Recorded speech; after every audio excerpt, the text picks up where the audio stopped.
Okay, it is a few minutes after 4 p.m., so we are going to go ahead and get started. I'm sure some more people might be joining us, but we're gonna go ahead and kick off today's webinar. My name is Janelle Brzezinski. I'm the Director of Communications at the Center for Charter Schools, and we're really excited to be having this webinar today with our presenter, Matt Resch. So we'll introduce him shortly, and wanted to talk through a few logistics first as we start today's event. The first item is really the why, the importance of why we're talking about this topic today. So there's a few things that are really important here. One is just communications is certainly key to the success of the school.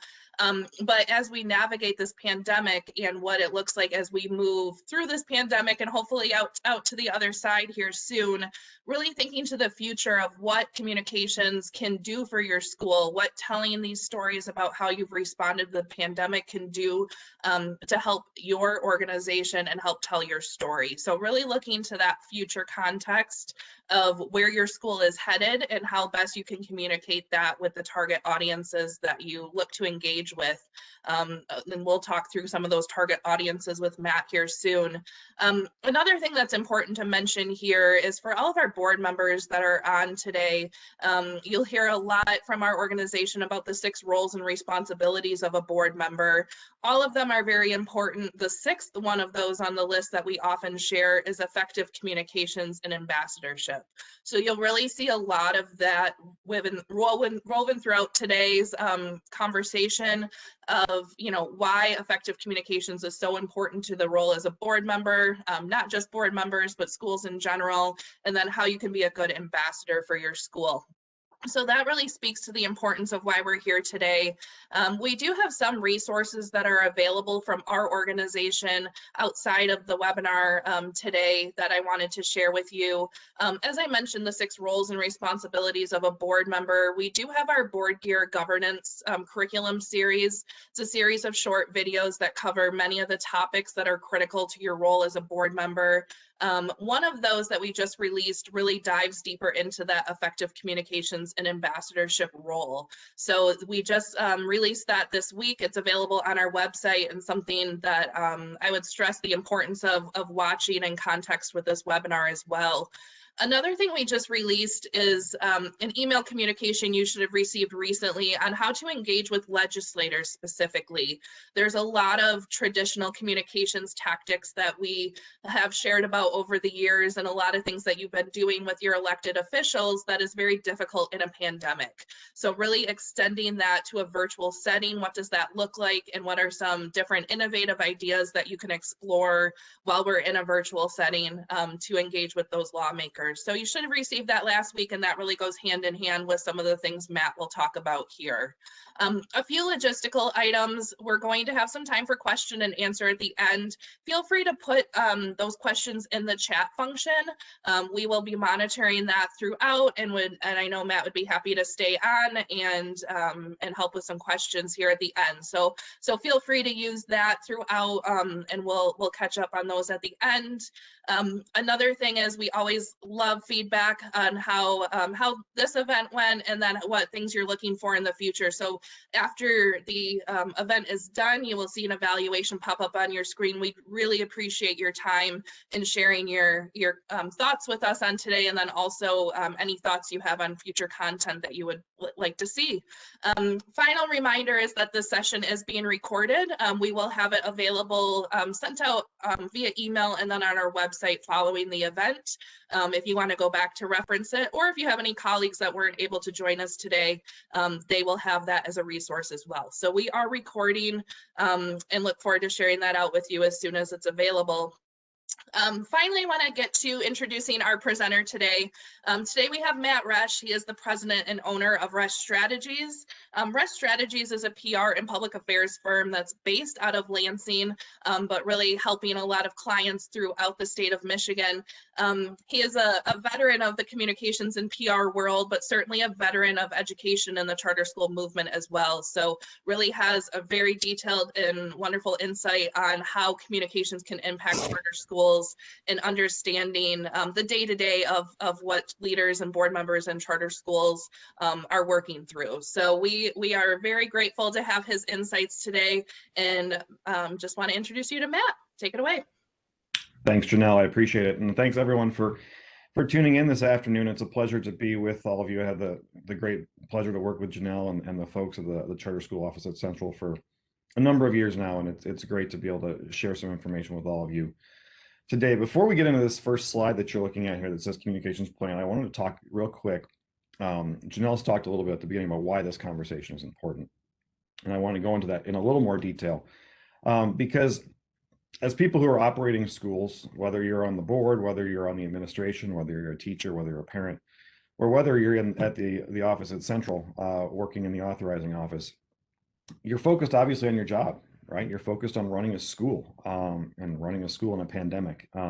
Thinking about communicating to the world outside is not probably too high on the list of priorities. You have parents that you're working with, you have teachers that you're trying to communicate to, you have students, obviously, that you're trying to communicate to and educate. And that is more than a full-time job. But the purpose of this conversation this afternoon is to talk about why it's important for you as school leaders to be thinking about that conversation that's happening outside of your building and looking for opportunities to engage in that conversation. And there are a few things that I want to point out that may or may not be clear to people, because I think, again, you're in the business of running schools and teaching kids. And some of these other things that happen out in kind of the political realm or in the media realm aren't of any real consequence to what you're doing on a day-to-day basis. But a couple of things that I want to start with. The first is that the general public, legislators, the news media, most of the people out there in Michigan don't really have any idea what a charter school is. And to be quite frank, they don't really care. They don't understand. It's not a need for them. They go to a district that has served their purposes for a long time. Going to a charter school, they may not even have a charter school in their community, in their county, in their region. And so the idea of a charter school is something that is very foreign. They don't have a concept. And so, what happens when you don't have an understanding of something, your mind is susceptible to information, bad information, and myths about those kinds of things. So it's important to understand that a lot of people don't really think about what a charter school is on any given day. The second thing that I want to talk about is that because of that, there is another reality about this, and that is there is a political movement, to be honest, that is engaged in ending charter schools or limiting charter schools. And so when you take those two things together, the fact that the public doesn't know a lot about charter schools, but there is a small group of people who are very motivated to limit the growth and the success of charter schools, you can see how messaging from that group of people to the people who don't know anything and or aren't educated on charter schools can be very damaging. It's a great place for myths to be started and rumors to be spread and misconceptions to grow. And before long, people who don't have a real understanding of what charter schools are, start to believe and understand things that aren't correct and aren't accurate. And then the third reality is that your school, whether you're in a community that has many charter schools or whether you're in a community that you may be the only charter school, you are the face of this kind of political reality, this information reality for your community. And again, that community can be as big as a school district, a neighborhood, a county, or a region of the state. You are the example. So when people hear about a charter school, they might not know what it is, or a legislator may be elected and honestly may not even know what a charter school is. You are kind of the face of a charter schools in Michigan to those people. And so that is why it is important to be thinking about how we engage with stakeholders and the people outside of your building, outside of the little community that is your school. So let's get into this first slide here about a communications plan. Why is it important to have a communications plan? Why does your school need to have a plan? I have, as a communications PR person, I'm a big believer in plans. And I think a plan can sound intimidating, but it doesn't need to be. It can be pretty short, it can be pretty simple, but what it should be is something that is clear and understood and has buy-in from the people who are leading your school building. The reason why you need to have one points to some of the things I mentioned at the beginning, is that you're all busy people. You're running schools. And so what happens when you have a long to-do list of things that have to happen every single day is that the things that can seem optional or less important fall off and end up not getting done. And I think for a lot of times, for school leaders and for people running charter schools, communicating to the outside world is probably one of those things that falls down on the list of priorities on a day-to-day basis, because you're doing other things that are more urgent, have a higher priority in the life of your students. So because you're busy, you need to have this plan. The plan keeps you disciplined, holds you accountable to a strategy of communicating to the community. A plan ensures that the information about your school that is being shared to the community is consistent. If there isn't a set of messages or a set of talking points or a set of shared ideas that the people who are running your school can all agree to and can agree are part of the plan, then you're not going to have consistent messaging that's going to go out to the external stakeholders and the people in your community. One person may be talking about one thing, another person might think this thing is a really cool part of the school. Another person might be focusing on this. All might be very good things, but is that part of a consistent message that really starts to build a brand and an identity around your school building? That's why a plan is important. And I guess the last point about why a school needs to have a plan is because you have a story to tell. You have things to share. And if you don't have a plan to get it out there, those things are not going to get shared. So what should go into a communications plan for a school? Like I said, these don't have to be complicated at all. They can be a couple of pages, but I do think they should be written down. They should be identified and kept and revisited. It should be something that's looked at on an annual basis and constantly growing and evolving. A plan should have key messages. I always like to start any communications plan I develop for a client with what are the key messages we're trying to share about ourselves or our project or our school. So what are the things, the main 3 things that we want someone to know about our school? You need to have a list of who your audience is. You need to know who you're talking to, and we'll talk a little bit more about the audience later in our conversation. But without understanding who you're talking to, you're not going to be able to tailor what it is you want to say to those people. So having a key understanding of who your audience is very important. A contact list for your local news media. Dealing with the media can be an intimidating thing, and a lot of people don't like to do it, and that's completely understandable. I think everyone kind of has these kind of nightmare situations in their head where they think they're going to be put on camera and asked to say something or address something that's going to make them look bad or embarrass them, or that they don't feel prepared to do it. So yeah, dealing with the press can be intimidating, but I would say this too. There are reporters all across the state of Michigan who are looking to tell good stories about good schools. In fact, I'm based here in Lansing. There's a TV station here that has a regular segment that highlights good news happening from schools. And a school should be aggressive in taking advantage of reporters who want to help spread that message. So a contact list for local reporters needs to be in your plan. You need to have a calendar of key events. And I think a lot of times people think a communications plan can be intimidating and kind of scary to develop. But when you think about it, all it really is your calendar. The things that are happening in your school building on a day-to-day basis, a week-to-week basis, or month-to-month. How is what we're doing here? Can we communicate that to the outside world? March is reading month, for example, the first day of school, graduation, maybe a community service project, things that are a part of your school calendar that you do all the time. Think about ways to communicate what's going on to people outside the building to highlight the work that you're doing. And lastly, the thing that goes into a plan is just some simple tactics. How are we going to communicate this? Is it going to be a community newsletter that we develop with stakeholders on it that we send monthly information about our school? Are we going to put press releases together? Oh, hang on. Sorry, I stopped moving in my office and my lights turned off. Are they tactics that we need to put into place?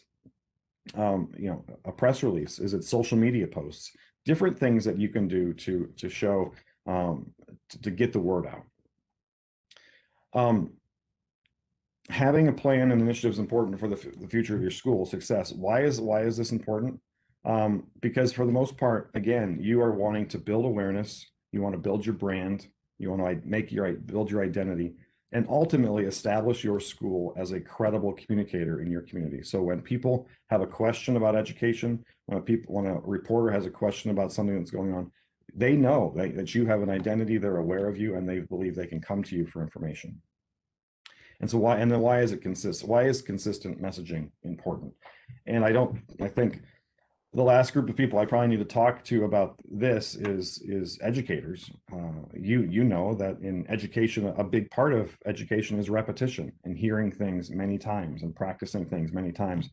I think the conventional wisdom when it comes to marketing and advertising is that a viewer or a customer needs to hear the same message 7 times before it starts to sink in. And so consistent messaging is critically important because you need to say that people need to hear things over and over again. Doing that builds a positive reputation. And I think most importantly, by consistently talking about the positives about your school, it protects you against anyone who may want to, bring up negative things about charter schools. Janelle, you can probably move along to the next one.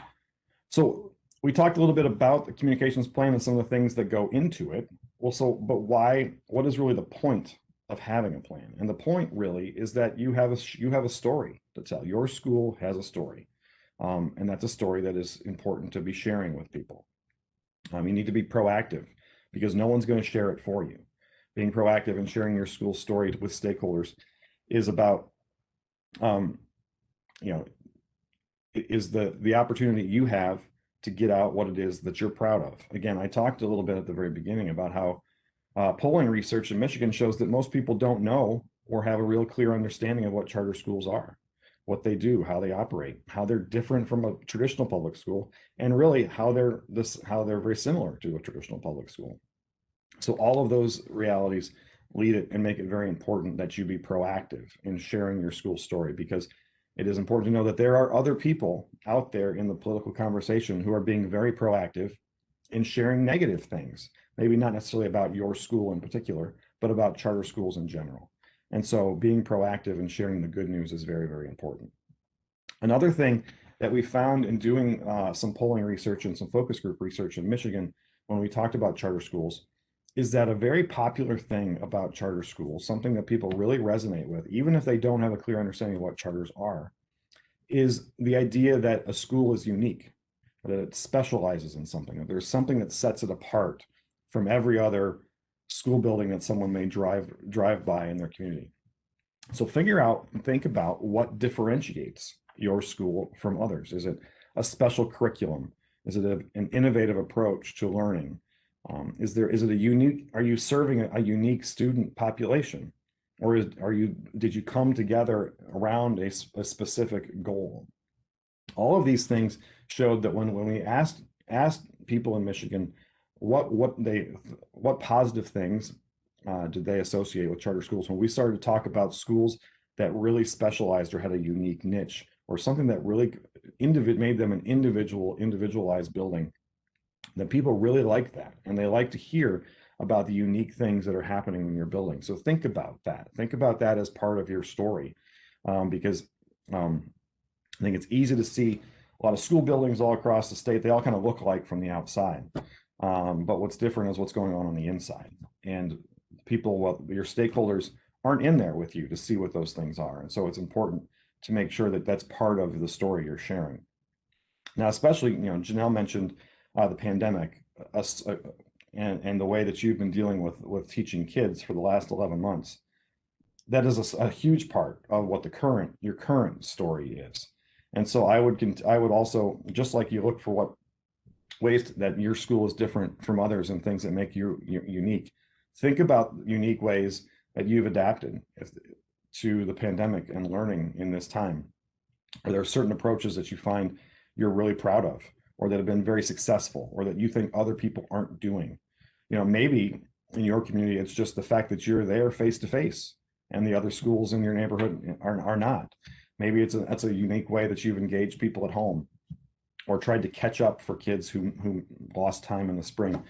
Figuring out ways that the pandemic, that when I was talking specifically about the media, that's a great way to pitch stories to media. Obviously, they're obviously daily consumed with reporting and talking about things that are related to COVID-19. And so if there's a unique or a special thing that your school has put together as far as a pandemic response, it's a great thing to put into your story. And then lastly, on the sharing your story, utilizing stories and communications really drives the market about your school and drives enrollment. Obviously, the next slide we talk about here in a second is going to be our target audience. But that's a big part of another reason why communicating with stakeholders is important. You share your story because you want a potential parent who hasn't enrolled in your school to think, hey, I want to be a part of that story. I want my son, I want my daughter to be a part of that story that school is telling. I like that. I like that they specialize in that. I like that during the pandemic, they went and did above and beyond and did this to make sure they were teaching their kids in a good way. I want my family to be a part of that story. If you're not being proactive and doing the kinds of things that a communications plan can lay out for you, you're not going to be getting that story as effectively to families that could be potential parents and members of your community as you could be. So that it's sharing your story has a critical role in building enrollment and growing your school. So let's talk a little bit about the target audiences. It's in who needs to hear this story. Who are the people that you're talking to? I think I'm a parent of two. I have a 13 and a 10-year-old son. And I can tell you that the communications I get from my school it feels like never ending. I'm getting emails, multiple emails a week for one from the middle school, from the elementary school, from the principal, from the head of school. All good communication. And I'm certainly not complaining about the level of communication. But the school is very much focused on that audience. It's current parents. It's the people who are a part of the community now. It's the people who are dropping their kids off and picking them up every day. That is the focus, and because that's the urgent need. Those are the people who you see all the time, and those are the priorities that are high in the minds of school leaders, and that's natural. But we think about why current parents are an important part of your storytelling and your communications plan. And we'll get on the next slide, we're going to talk about being an ambassador for your school. But is there a better ambassador for your school than a current, satisfied, happy parent? I don't know that there is. In fact, I've worked a long time in the legislature downtown in Lansing, bringing parents to talk to their lawmakers about their schools. And it's easy for a lobbyist to go in and talk to a lawmaker. It's easy for even a school administrator to go do that. But when a parent becomes an ambassador and is able to share the school story, that is a very personal connection. It's very challenging for a legislator to discount the words of a parent when they're talking on behalf of their kids. So making sure that parents are a target audience for your storytelling, for what you're talking about, the benefits of your school. Don't take for granted the fact that they get that and that they understand the way you're talking about your school, so that when they have a chance to talk to someone about their school, they are sharing the same messages. Obviously, we talked just a second ago, prospective students and prospective parents, a key target audience in all that you're doing, because you want to continue to grow the number of people who can speak on your behalf. Community stakeholders, these are folks as local as your neighborhood association that your school building might be located in, to your local chamber of commerce.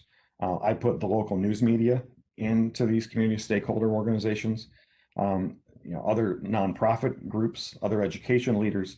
These are people who need to hear what's going on in your building.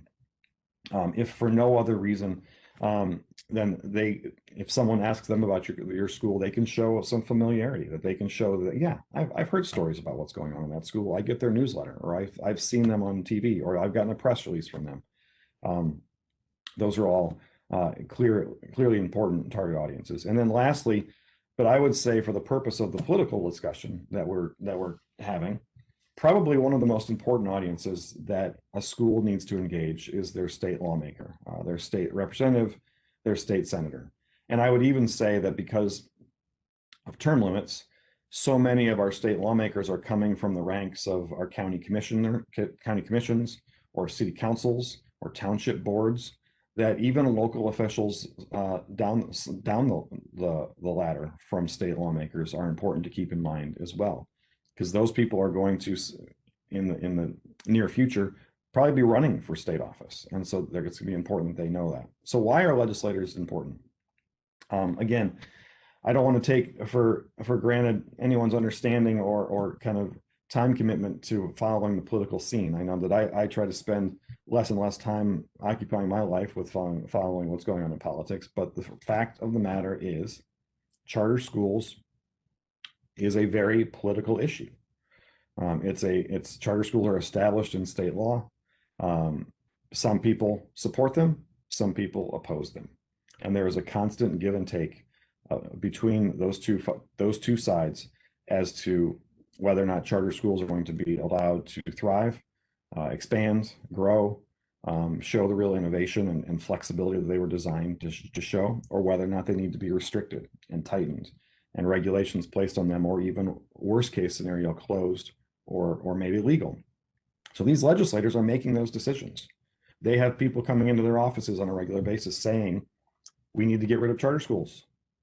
So they need to be hearing from people in charter schools that we love our charter school. We love our school. Our school is doing this.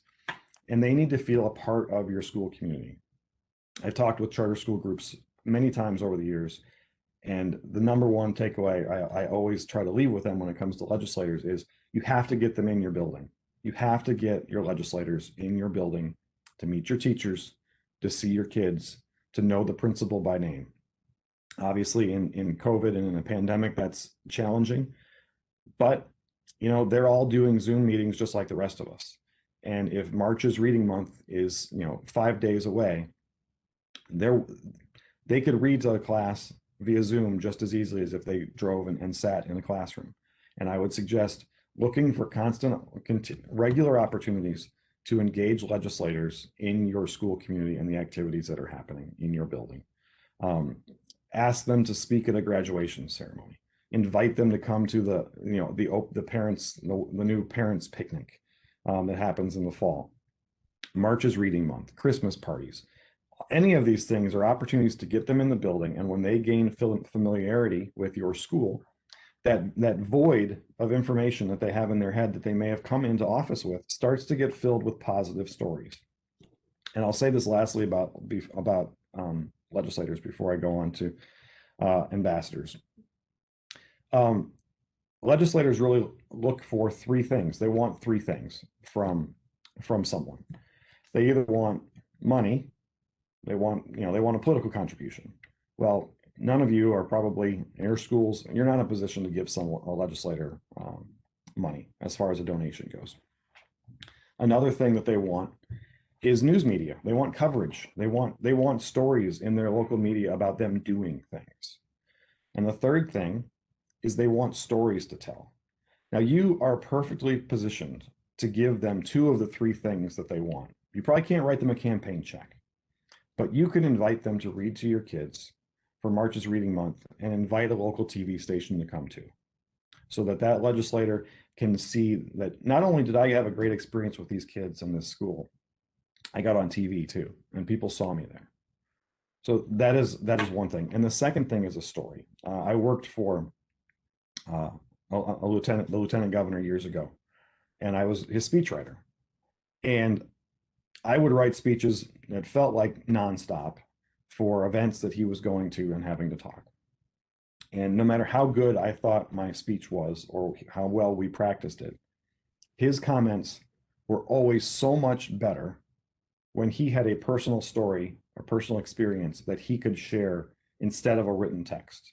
That if he could say, you know what, I wanted to talk to you about education policy today, but before I do that, I want to tell you about a school I was in last week, and the teacher I met, and the principal who gave me a tour, and the child I met who has advanced this number of grades.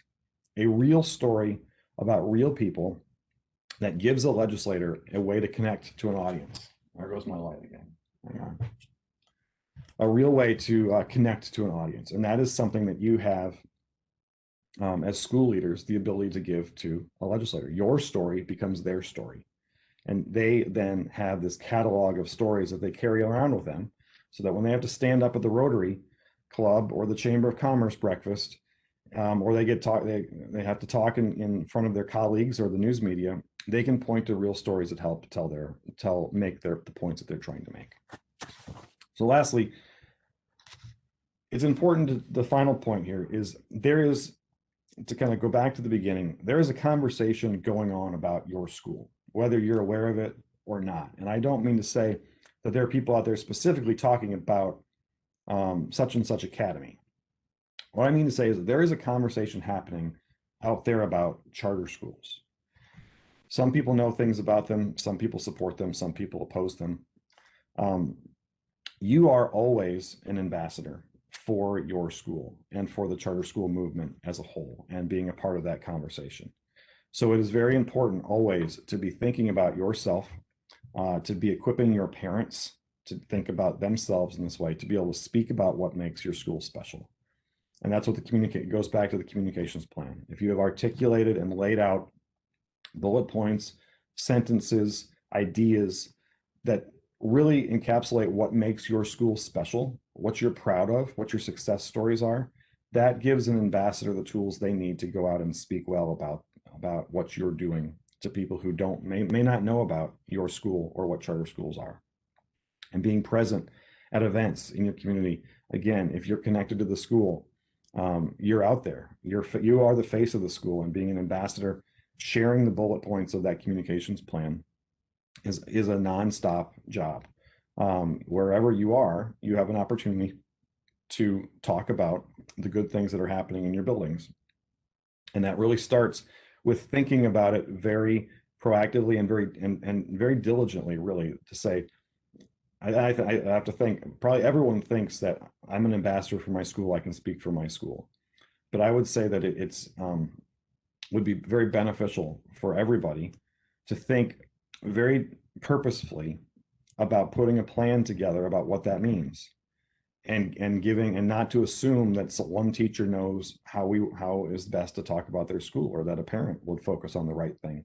And think about a way to put that plan together, share it with the people within your community, your internal community, and equip them to be the ambassadors that you need them to be, to share your story in this conversation that's happening about charter schools, because you have a very good story to tell. We want people to know it. We want people to hear it. We want people to remember it. And in order for all of that to happen, you need to take the initial step and be proactive in putting a plan together to make that happen. So with that, Janelle, I think hopefully I got enough time left over, and I'm happy to take any questions if there are any. Absolutely. Thank you so much, Matt. We will obviously have the chat open for any questions that you may have. We do have a few to move through here, but certainly as we're talking through these, highly encourage anyone that has any questions for Matt to go ahead and put those down in the chat box, and we will be sure to get to as many as we can. Matt, one question is, you spoke to the challenges and kind of the intimidation factor of dealing with the media. Do you have any really practical, quick tips and tricks for people who might kind of fall in that category of being intimidated to, number one, reach out, how best to reach out, and number two, if you are going to be having a dialogue with a reporter, maybe a few things for both of those phases of that relationship with the media? I think the most important, on question number one, it's very helpful in dealing with the media to reach out to them before you actually need them.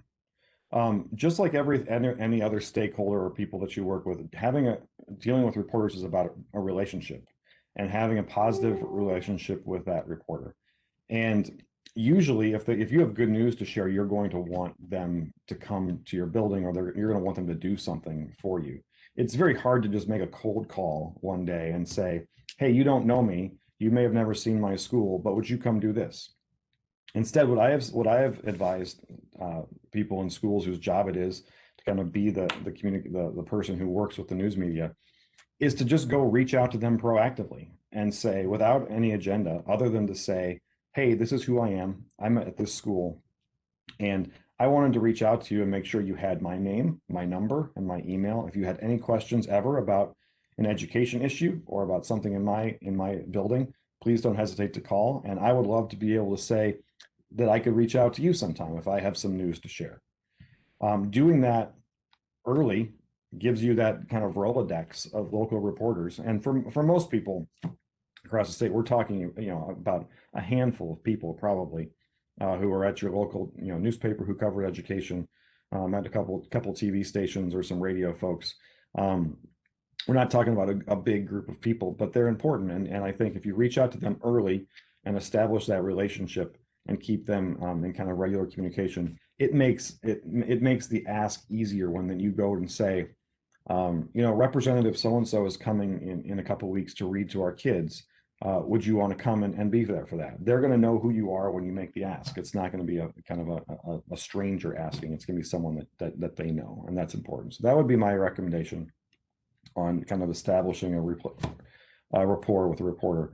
When it comes to dealing with a reporter, the number one takeaway I always talk about when I do a media training is that before you can ever open your mouth, either on TV or in talking to a reporter, you need to think about what you want the headline of that story to be when it runs on TV or appears in the newspaper. Very often, for anyone who's golfed, or I guess this applies to more things than just golf, but I hear it talked about with golf a lot, that before you swing the club and hit the ball, you need to sit back and visualize where you want the ball to go, how you want the swing to go, and where you want the ball to land. And that unless you can visualize that shot, you're not going to be able to execute the shot. Well, without knowing what the ideal headline is for that newspaper story or that TV story, without being able to figure out what you want that to be, you're not going to be able to do an interview that gets you to that point. Because understanding what the ideal headline is for what your story, what that story is going to be, is going to guide all the talking points that you put down for yourself in preparation for that conversation. Because all of the talking points, all of the information that you're going to put together is going to guide you to the point of getting that reporter to write at the top of the story, this school is great for this reason. And so develop what the ideal headline is. That is the most important thing. And that's, obviously for preparation, but it's also a very helpful thing when you are having the actual conversation. Because if you ever get into a pinch, or you feel like your tongue's tied, or you're not quite sure how to go and answer a question that's been asked, you can think back to that headline that you want to say and say, how do I get back there? What do I need to say to get this message across?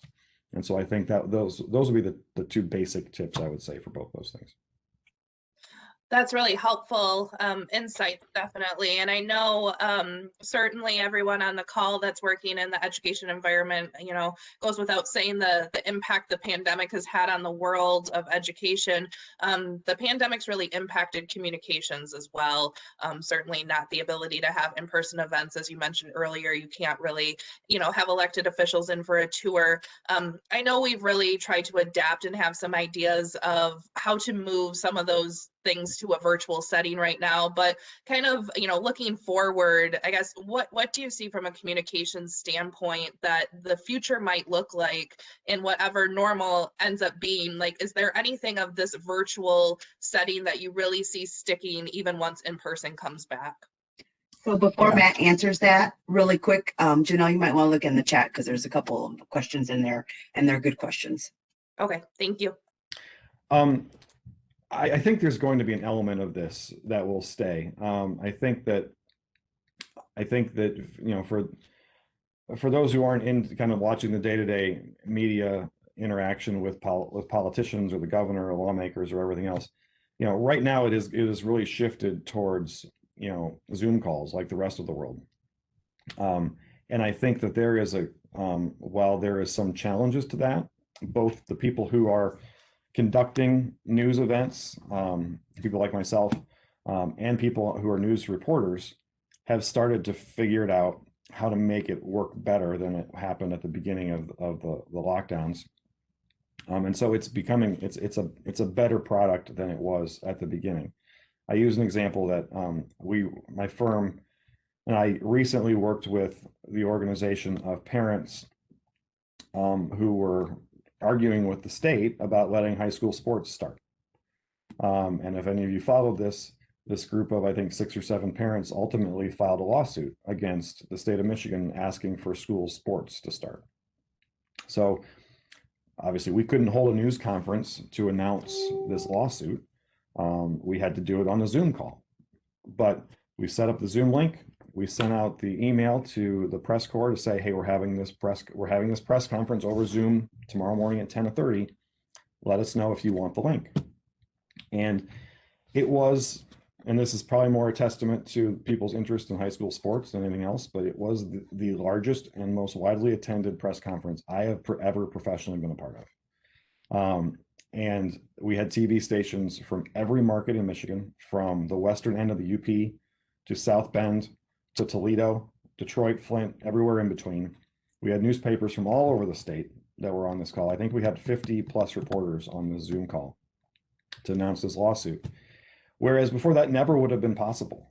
It never would have been possible for all of those people to converge in one place.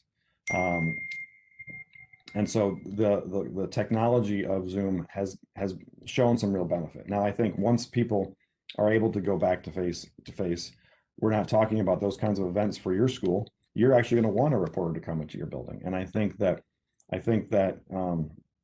there will probably be an element for reaching out online, but I think that face-to-face, because again, so much, especially of TV news coverage, is pictures. And I think while there has been a convenience factor that reporters have enjoyed because they can talk to people over Zoom, they lose a great deal in not being able to take their camera someplace and get a picture of that person in the element where they're doing their job, or in the context of what they're talking to them about. So I think that will come back because it's such a visual medium. They're going to want to be able to show pictures of what's going on. And that's where I think there's a real opportunity for schools, because there are a lot of pictures, a lot of good pictures that can be taken and shown at school buildings. And Matt, can you speak to as well I know you spoke to some ideas for stories as far as what differentiates schools. Any other kind of tips and tricks for how to identify stories? Should they be engaging the teachers in their school? How best to identify some of those stories, especially the student success stories that could be very beneficial to share with stakeholders? Yeah, I think that's always a challenge, because I think that when you're close to what's going on into your school building, you may not really identify something special that's going on. It may just feel like that's what's happening, and it's not something that you think the people on the outside would have much interest in. I think that your teachers are a critical resource in doing that, because they're seeing the kids, they're seeing the projects, they're seeing the things really closest. So I would go to teachers. I would talk to parents too. I would try to engage parents to get their reactions about what they're seeing in the building and what they like about their school. And again, I think a lot of times, the stories are going to be things that you generate, events that you hold, people that you invite to the building, different projects that you do as a school. Those are the kinds of stories that I think that you can create and try to help spread the message of the school building. Perfect. Well, we really appreciate your time, Matt. We're starting to wind down to the end of our time with everyone here today. For the questions we weren't able to get to, we certainly will connect with Matt and try and get answers directly to some of those that have reached out with additional questions. I just want to remind everybody, as I mentioned earlier, we do have a post webinar evaluation that will pop up as soon as you log out of WebEx today. We really appreciate your feedback on that. Also, remember to look at those resources I mentioned, not just the recording of this webinar, but those board gear videos, especially on communications, as well as kind of those tips and tricks for reaching out to your elected officials that were sent out recently. Along with that email was also a list we went through and identified for each of your school buildings of who your state representative, state senator, and congressman or congressperson is for your specific school building. So that really helps you identify where to start when reaching out to elected officials. So that was provided in those emails. Another thing I just want to mention in closing is some of the events that we have coming up. We have another webinar coming up on March 26th that is going to really look at some of the legislative initiatives coming through in the world of education. So that will be coming up here on March 26th. We also will have another webinar on April 22nd, and that will be welcoming back Susan Decker from the organization BoardSource that many many of you have either participated in events or discussions with her before. So we're excited to have her back. We also have some of our roundtable events coming back up. So in April, our board treasurer roundtables, we'll have another series of those, as well as board president roundtables coming up in May. So certainly watch your emails, a lot of great stuff coming up this spring, and just really appreciate the wonderful work that all of your schools are doing.